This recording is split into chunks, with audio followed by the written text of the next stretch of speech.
Right, that's it on the World Cup segment. All right, let's talk about the Restoration Cup right now. Last time we talked about the winners we decided at the weekend, and right now we've got new winner. The good thing is this tournament where the best players will be trained by Sam Sisiasi Academy before they have a tour in Europe, which is really a pretty good one for Bayelsa, especially having to come up with how many, all the local governments across the state, putting them together and being able to play across how many months, and finally you have a winner emerging from here.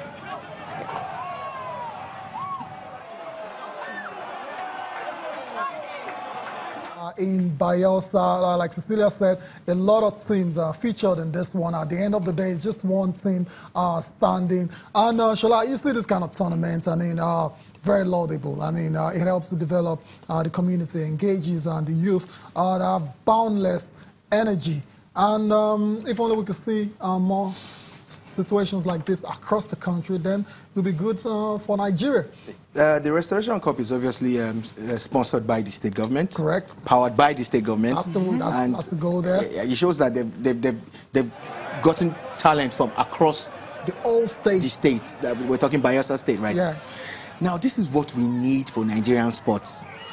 Every governor, every local government chairman, every councillor should invest in sports. Absolutely. Sports has the power of changing the economy of Nigeria. Sports has the power of enhancing the security of Nigeria. Sports has the power of moving us from where we are to the next level. Right.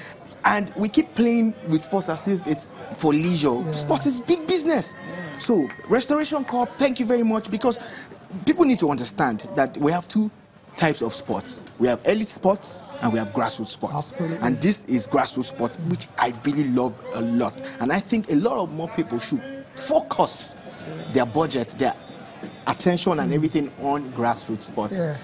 We need more Restoration Cups, not only in football now. Yeah, all sports. All sports, you know. It's interesting you said every governor, councillor, LG chairman, but you know it's all politics. These guys might not be there in 4 years' time. And that's where the issue is, and that's where the issue of a working policy, sports policy, comes into play. Thank you. Putting a framework, you know, but largely because politicians do not understand. You know what they use it for. You know what they use it for. That's why it's because they don't understand it. No, as in they don't. They don't. It's like when you prospect for oil, like they're doing in Lake Chad now and other parts of Nigeria. They're prospecting for oil, then they'll get licenses and all that.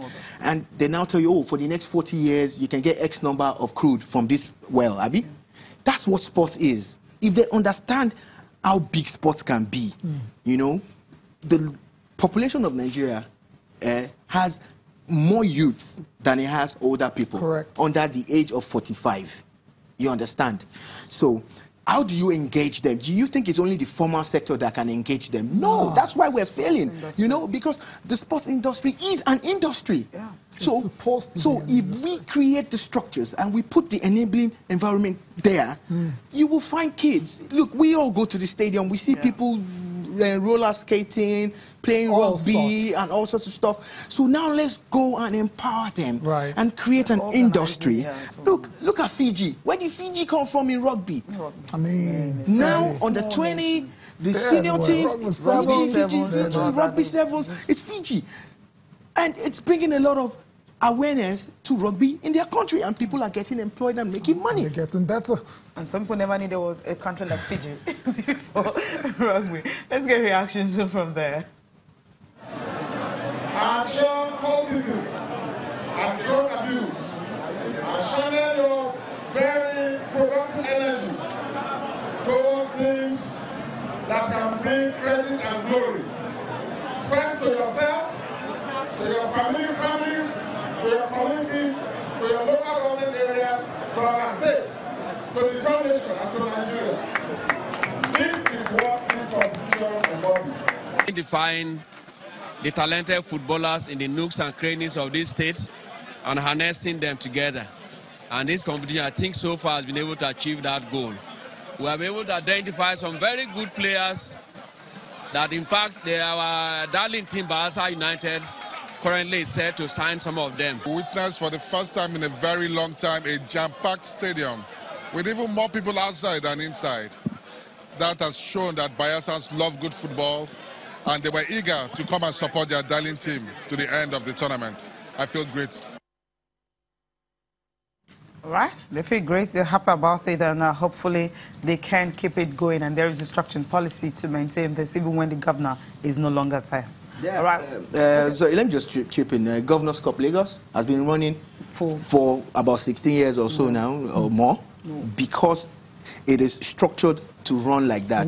You know, that started under, I think it was Bola Ahmed Tinubu's government. It ran all through Fashola's government. It's running all down, but that's the way things should go. It shouldn't be Seriaki Dixon alone now. When he leaves, because he will leave eventually, 4 years, 8 years, whatever, he will leave. There should be someone in charge of creating that structure, which is what they fail to do.